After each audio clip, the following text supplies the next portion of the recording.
just trying to get my video done, you know, my birth story. Ooh, and I'm gonna have the wings out in this video because I had time to put makeup on, but New Amsterdam. all right, I can't do the video if you're talking to me. 3, 2, 1. What's up, guys? I have to introduce this I'll kid show too you. at some point. You know. What's up, guys? I'm Ellie. Welcome back to my channel. Joey, stop looking. What's up, guys? I'm Ellie. Welcome back to my channel. Today, I am going to be going over my birth story with you guys. Joey, I swear to God.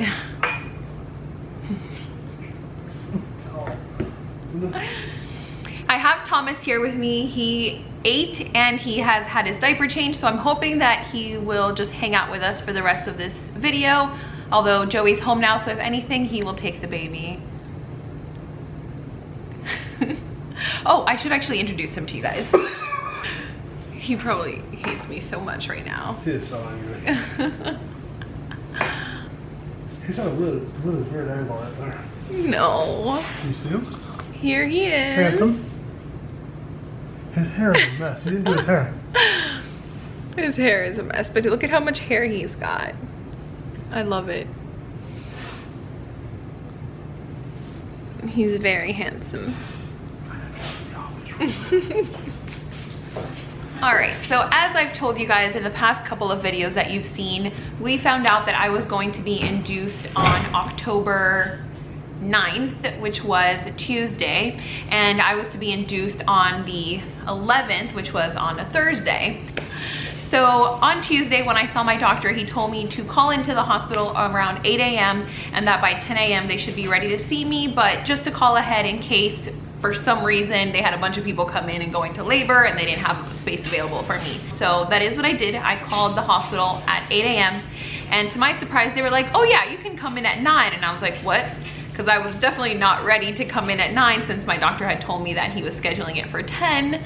So we finished getting up ready. My parents had come into town already. They were there super early that morning, but I hadn't eaten anything. So we did decide to stop and get some breakfast first, just in case they told me I couldn't eat. I really didn't know at this point how long the process was gonna take and what the procedure was gonna be, so I didn't know what to expect. So we did have breakfast and then we headed over to the hospital. We got there pretty much right at 10 a.m. And they even asked me, they were like, did you know you were scheduled for 9? And I'm like, no, not until I called in this morning. I was planning on being here at 10. So anyway, they got me all set up to the monitors. They got my IV in, which was a whole process in itself because my blood pressure totally dropped and I felt like I was gonna pass out.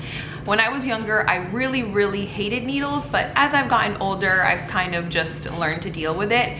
But of course, during the time that I was getting my IV put in, my mom was telling Joey all the stories about me being a kid and not being able to get my blood drawn and how much I hated needles and how I wouldn't let the doctors do it. So while they were having this whole conversation, she was setting up my IV, and then I don't know, it must have just like freaked me out or whatever.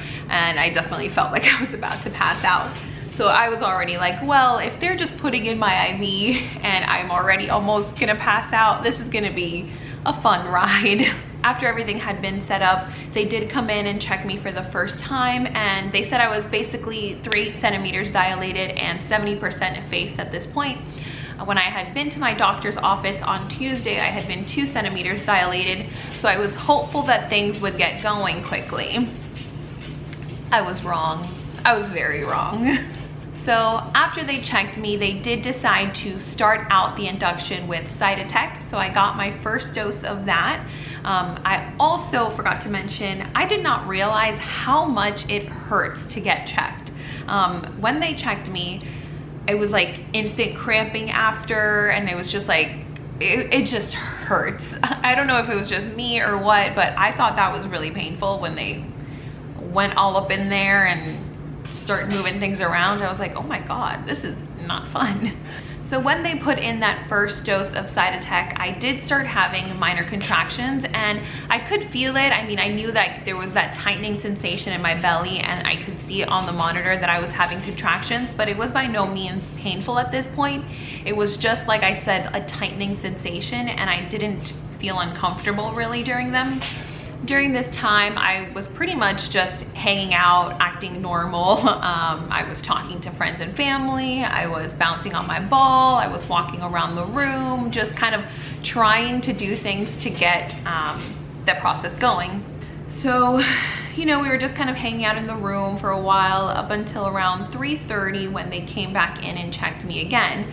And I was hoping that since I'd seen I was having contractions on the monitor, that, you know, maybe things had progressed at least a little bit.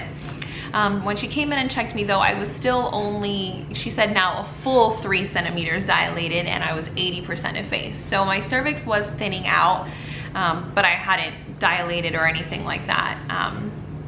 At this point, they put in my second dose of Cytotec, and I went around and took another walk and just kind of tried to keep moving.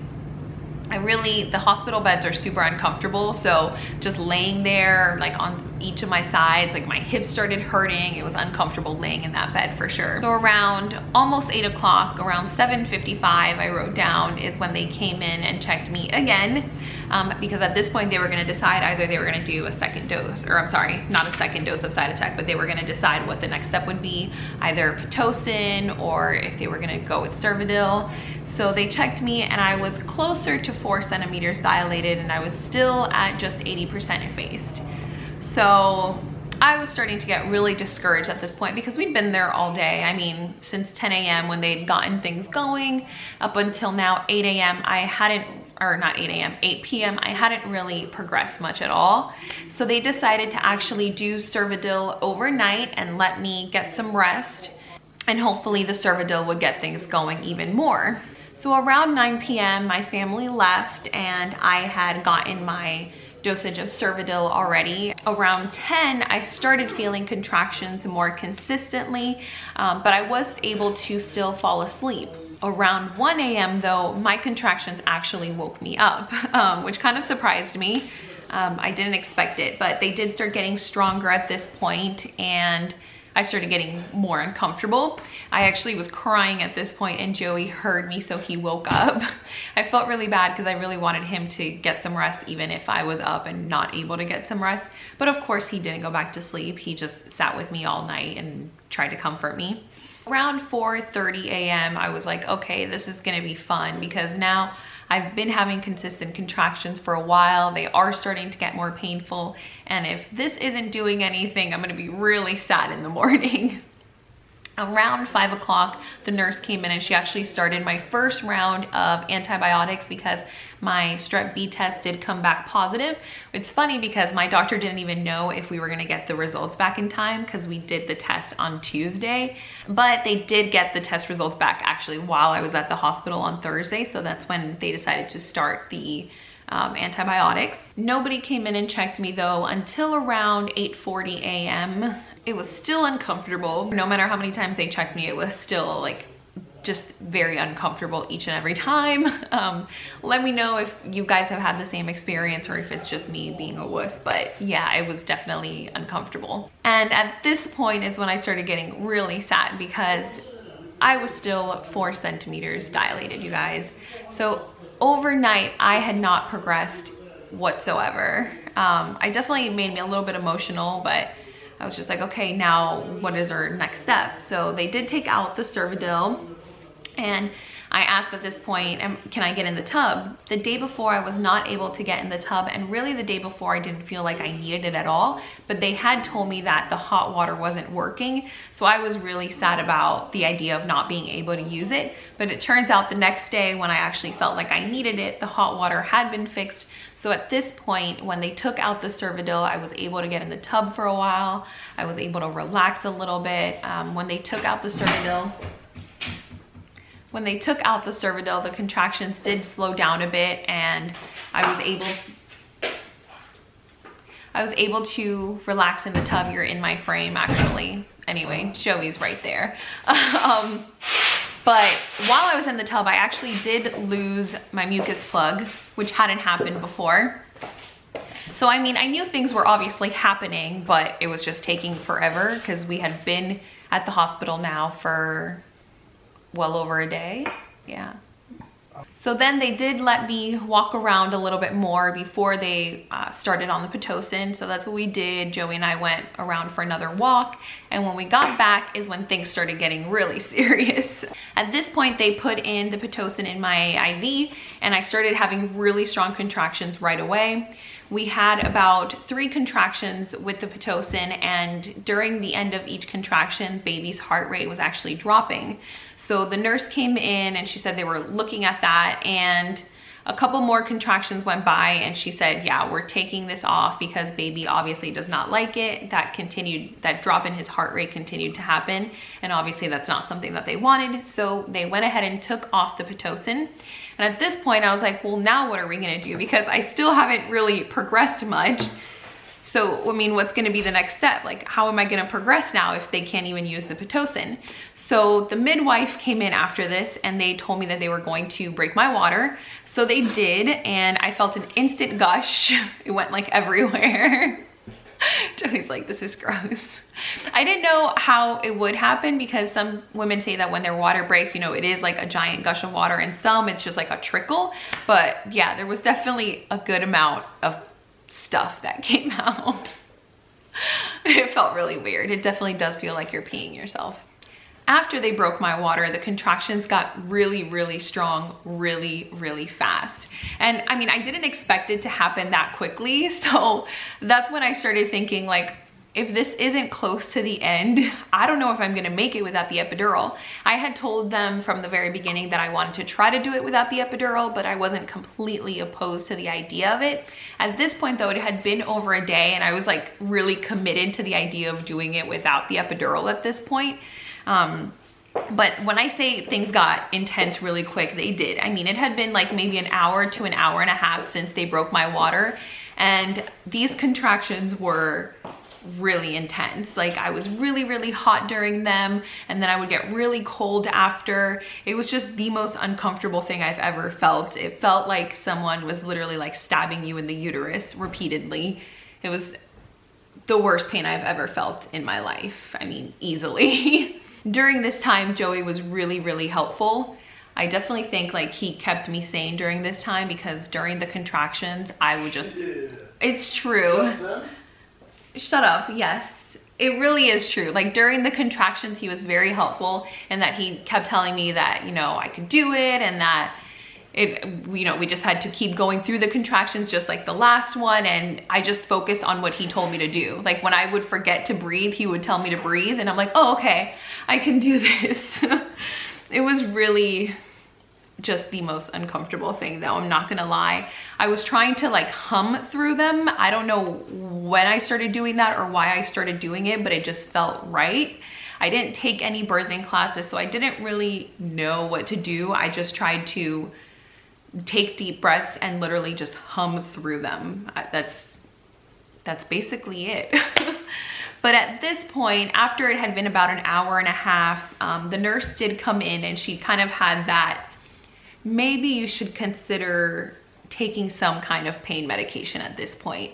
She basically told me that I wasn't coping well, which at this point I really wasn't. I was definitely thinking to myself though, this has to be getting close to the end, because if it's not, there's definitely no way I'm gonna be able to keep doing this for much longer without getting the epidural. And I really just didn't know what to do. I was in so much pain. I was so uncomfortable. I was crying, I was hot, I was cold, but I was being stubborn, and I really didn't want to take the epidural. So then she's like, okay, well, maybe you can try walking around again. And at this point, I didn't really know how I was gonna get out of the bed, but I was like, okay, well, I mean, if that's my only choice and my only option for some relief, maybe I'll try to go walk around.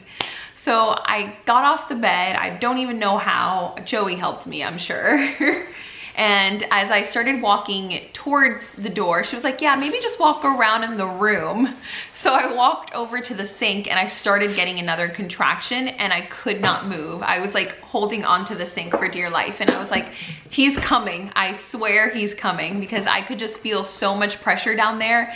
And I was like, I've never had a baby before, but this has to be what it feels like when they're coming.